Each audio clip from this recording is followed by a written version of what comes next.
ഈ മെയ് മാസം ബിസിനസ്സിന് പഠിച്ച 5 കാര്യങ്ങൾ ഞാൻ നിങ്ങൾക്ക് എക്സ്പ്ലെയിൻ ചെയ്തുതരാം.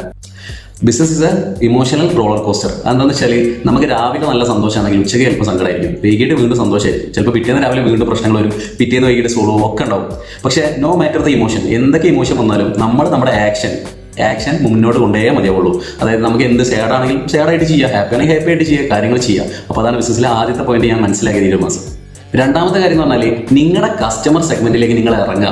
ഓൺലൈൻ റിസർച്ചും കാര്യങ്ങളൊക്കെ ചെയ്തോ കുഴപ്പമില്ല, പക്ഷേ നിങ്ങൾക്ക് നല്ല രീതിയിൽ സെയിൽസ് വരാനും നിങ്ങൾക്ക് ആ ഒരു ഇൻഡസ്ട്രീനെ മനസ്സിലാക്കാനും നിങ്ങളുടെ ക്ലയൻസ് ആരാണോ അതിൻ്റെ ഇടയിലേക്ക് ഇറങ്ങുക, അവരുടെ ആ ഒരു ബന്ധപ്പെട്ട ആൾക്കാരായിട്ട് സംസാരിക്കുക, കാര്യങ്ങൾ ചെയ്യുക. അതിന് വേറെ തന്നെ ഒരു പവറാണ്. അപ്പോൾ നിങ്ങൾ എന്തായാലും ചെയ്യുക. അത് ഞാൻ മനസ്സിലാക്കിയ അടുത്തൊരു കാര്യം, നിങ്ങളിപ്പോൾ നിങ്ങളുടെ ബിസിനസ് റൺ ചെയ്യുന്നതിൻ്റെ കൂടെ നിങ്ങൾക്ക് വേറെ ഐഡിയാസ് ഒക്കെ വരികയാണെങ്കിൽ കഴിയുന്നതും എന്താക്കുക, നിങ്ങളുടെ കമ്പനീൻ്റെ കൂടെ തന്നെ ചേർത്തൊരു ഡിപ്പാർട്ട്മെൻറ്റോ അല്ലെങ്കിൽ വേറെ എന്തെങ്കിലും ഒരു പ്രൊഡക്റ്റ് പോലെ ലോഞ്ച് ചെയ്തിട്ട് അങ്ങനെ ചെയ്യുക.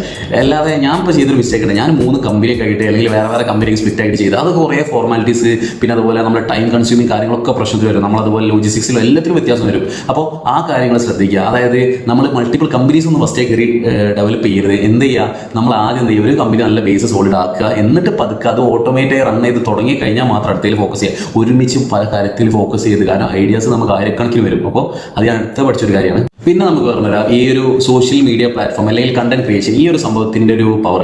അതായത് കൺസിസ്റ്റന്റ് ആയി നിങ്ങൾ ഇതിലൊരു സംഭവം ചെയ്യുകയാണെങ്കിൽ, ഒരു വീഡിയോ കാര്യങ്ങളൊക്കെ പോസ്റ്റ് ചെയ്ത് ചെയ്യുകയാണെങ്കിൽ, അതിൽ മാത്രമല്ല കൺസിസ്റ്റൻസി എല്ലാത്തിലും ആവശ്യമുണ്ട്. പ്രത്യേകിച്ച് നിങ്ങൾ സോഷ്യൽ മീഡിയയിൽ ചെയ്യുകയാണെങ്കിൽ നിങ്ങൾ അതിൻ്റെ റിസൾട്ട് വരും. ഇപ്പം നിങ്ങൾ ഈ ഒരു അക്കൗണ്ടിനെ ശ്രദ്ധിച്ചാൽ മതി. കാരണം ഞാൻ ഈ ഒരു മാസമാണ് കൺസിസ്റ്റന്റ് ആയിട്ട് ഒന്ന് പോസ്റ്റ് ചെയ്യുന്ന കാര്യങ്ങളൊക്കെ പറയും, അതിന് നല്ല റിസൾട്ട് ഉണ്ട്. ഹാഫ് ഓഫ് ഫോളോവേഴ്സും ഈ മാസം വന്നത്. പിന്നെ അവസാനമായിട്ട് പറയുന്നത് പറഞ്ഞാൽ ഇംപ്രസിങ് ഇൻവെസ്റ്റേഴ്സിന് ഇംപ്രസ് ചെയ്യിക്കാനുള്ള പണി. കാരണം എന്ന് വെച്ചാൽ അവർക്ക് കോസ്റ്റിങ്ങിൻ്റെ ഒക്കെ സ്ട്രക്ചർ എന്ന് പറഞ്ഞാൽ നമ്മൾ വിചാരിക്കുന്നതിലപ്പുറം. നമ്മളിപ്പം ഫ്രം ബേസ് ഒരു സാധനം എടുത്ത് അവിടെ വെക്കുന്നതിൻ്റെ അതിൻ്റെ ലോജിസ്റ്റിക്സിനോ അല്ലെങ്കിൽ ഒരു സാധനം കയറ്റിയേക്കുന്ന സപ്ലൈ ചെയ്യുന്ന എന്തായിക്കോട്ടെ, ഏത് A to Z കാര്യത്തിൻ്റെ കോസ്റ്റിങ് മുതൽ പിന്നെ അതിൻ്റെ ഒരു ലോങ് ടേം പ്ലാന്, എല്ലാ കാര്യങ്ങളും പക്കായിട്ട് വേണം.